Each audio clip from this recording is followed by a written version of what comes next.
Fala galera, eu sou o Cara do Som, conhecido também como Ayrton Júnior, e dando continuidade à história do som no cinema, inclusive para quem ainda não viu, vem aqui nesse cardzinho, clica aí e assiste o primeiro vídeo em que eu falei sobre o cinema mudo. É muito importante que você entenda o que aconteceu e o que despertou para a gente chegar nesse momento desse vídeo que fala sobre o som sincrônico.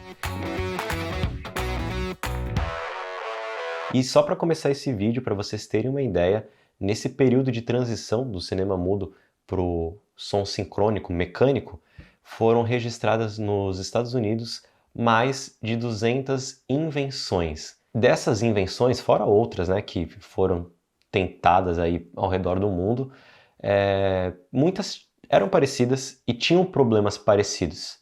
Então, duas se destacaram e eu trouxe aqui duas para falar para vocês. A primeira invenção foi o sistema Vitaphone.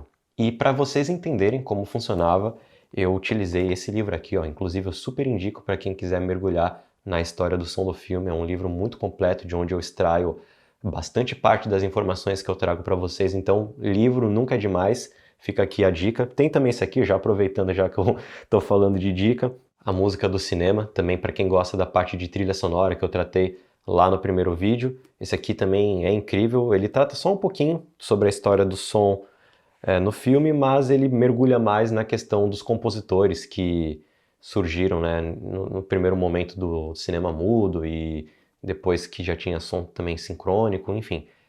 No sistema Vitaphone, a gravação de som era realizada por uma cabeça de corte eletromecânica com uma agulha que vibrava conforme as variações elétricas recebidas e esculpia um sulco no disco matriz, imprimindo uma representação das ondas sonoras. A partir da matriz gravada, eram feitas as cópias para a exibição. Os discos utilizados tinham 12 ou 16 polegadas de diâmetro, aproximadamente 30 ou 40 centímetros, e rodavam a uma velocidade de 33 rotações por minuto, permitindo gravações com no máximo 7 e 9 minutos de duração, respectivamente. A gravação era feita em apenas uma face do disco.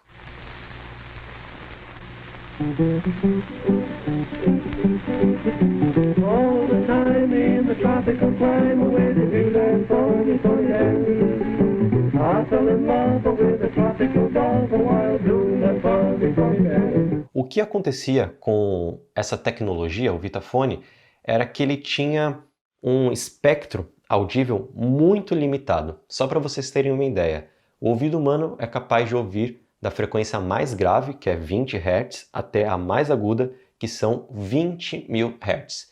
E esse sistema só conseguia gravar e reproduzir de 50 Hz a 5.000 Hz. Então, era uma faixa bem estreita. Então, tinha aquele som bem característico, né? Bem na região de médio, que vocês escutam hoje, né, em vídeos que vocês podem encontrar facilmente no YouTube por causa disso, porque o espectro audível de captação e de reprodução era bastante limitado. Bom, mas talvez esse nem fosse o principal problema do Vitaphone, porque como as pessoas ainda não tinham muita referência do que era melhor, já que essa foi uma das primeiras invenções que de fato conseguiu se consolidar, então não existia nada melhor que isso, então isso no espectro audível ainda assim era aceitável. Vamos dizer que fosse bom, né? Porque quando você não tem a referência de algo melhor, o que você tem, mesmo não sendo muito bom, vai ser muito bom. Esse não era o principal problema. O principal problema eram dois, né? Então, o primeiro problema que eu posso destacar para vocês era a perda de sincronia, e essa perda de sincronia podia acontecer de duas formas. Como era um disco, pensa em um disco de vinil, tá? Talvez você tenha na sua casa ou já tenha visto em algum lugar um aparelho um toca-disco, né? Um toca-vinil. Você já deve ter reparado que tem ali a cabeça, né, com uma agulha que vai, conforme o disco gira, vai fazendo ali a leitura da vibração que está ali no disco. Mas se por acaso esse disco tem alguma poeira, alguma sujeira ou até mesmo a agulha já está meio velha, corrompida, tem algum problema, o que acontece muitas vezes é da agulha saltar. Então você está ouvindo a música, daqui a pouco foi para uma outra parte da música, deu um salto ali de alguns segundos.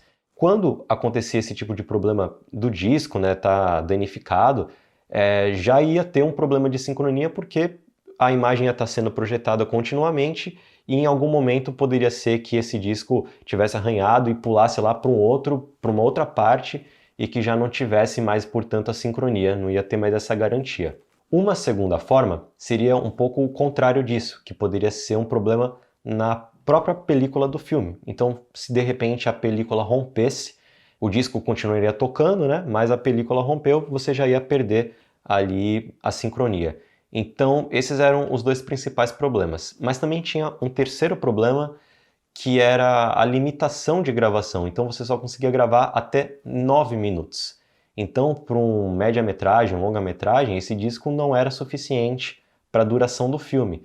Então, o que acontecia era que muitas vezes eram gravados em discos separados, por exemplo, uma parte A, parte B, parte C de um filme. Só que precisaria da troca desse disco por parte do projecionista. E aí, por exemplo, eu estou aqui com o meu disco A, tá ali em sincronia com a imagem projetada, beleza. E aí na parte B do filme eu vou ter que trocar, vou pegar esse disco aqui e tirar esse disco aqui. E vou colocar esse disco exatamente no momento que acontece alguma coisa específica ali na imagem. Precisa ter um golpe de vista muito preciso para você conseguir colocar o disco B e colocar a agulha para tocar exatamente no mesmo ponto. Então isso também causava um problema de sincronia, porque não era sempre que o projecionista ia conseguir colocar exatamente naquele ponto, né? Mas esse problema de sincronia ele já não acontecia no principal concorrente do Vitaphone, que é o Movietone. O Movietone ele conseguiu resolver o problema da sincronia com o que nós chamamos de Sound on Film, ou seja, o som era gravado na própria película, né? E além disso, esse sistema também tinha uma inteligibilidade melhor. Então, a sonoridade, o diálogo, ele tinha uma relação com o que a gente escuta no dia a dia muito mais próxima do que o concorrente que acabamos de falar, que no caso era o Vitaphone. Mas mesmo com as condições um tanto desfavoráveis, se nós formos comparar o sistema Vitaphone, que foi o primeiro que eu falei, com o Movietone, foi com o Vitaphone, o primeiro, né, que tinha o problema de sincronia, que nós temos um marco do cinema com som sincrônico, com o filme The Jazz Singer, que é de uma produção de 26 para 27, mas ele foi oficialmente lançado em 1927. É nesse filme que nós ouvimos pela primeira vez a voz de um ator. Então, confere aí um pouquinho desse filme. Wonderful pals are always hard to find. Some folks have one, some folks have none. And I was alone for years, but fate was kind. And in the end, sent me a friend. Although he's not much higher than my knee. Bom, mas apesar das promissoras novidades tecnológicas que foram surgindo, nós tínhamos um problema que não tinha ainda muito bem como contornar, que era o fato de que você não conseguia gravar muitos planos, né? Fazer muitas divisões de planos em uma mesma cena.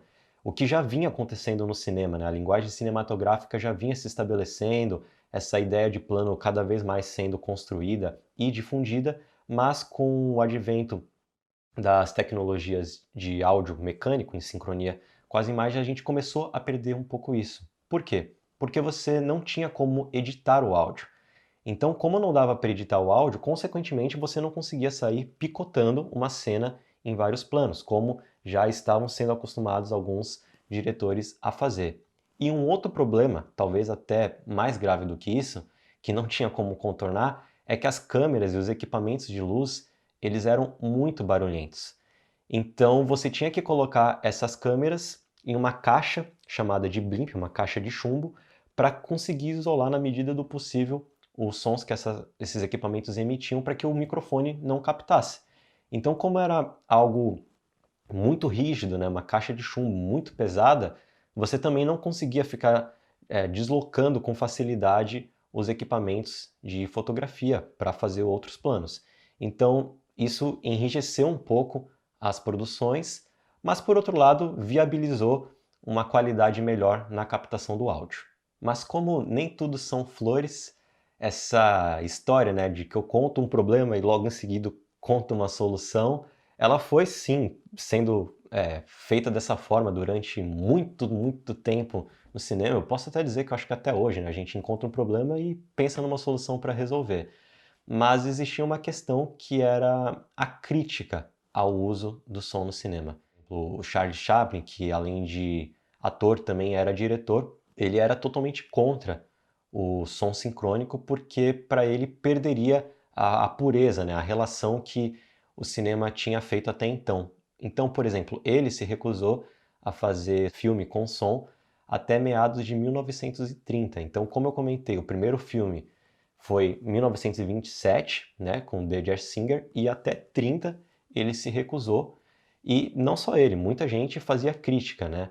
Mas também tinham aquelas críticas que eram um pouco mais construtivas, no sentido de que, tá, eu apoio o som desde que ele seja um complemento às imagens, porque se ele for simplesmente sublinhar tudo que eu já estou vendo, ele não está construindo nada. Então, que o som seria, sim, uma ferramenta interessante caso ele fosse utilizado narrativamente, para contar histórias que talvez as imagens não conseguissem cobrir por si só.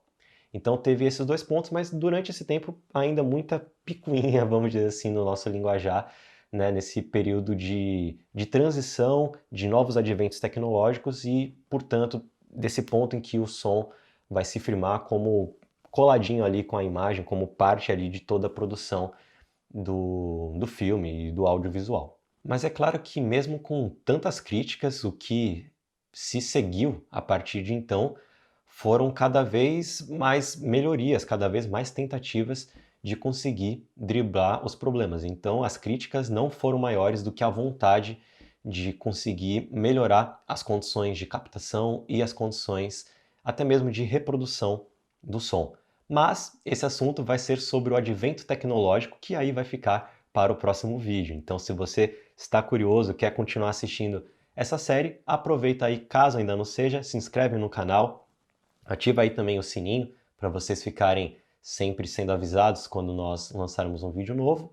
E também curtindo o vídeo, vocês nos ajudam a levar mais conteúdo para pessoas que querem conhecer um pouco mais sobre o universo do audiovisual. Eu sou o Ayrton Júnior e hoje eu fico por aqui. Até mais!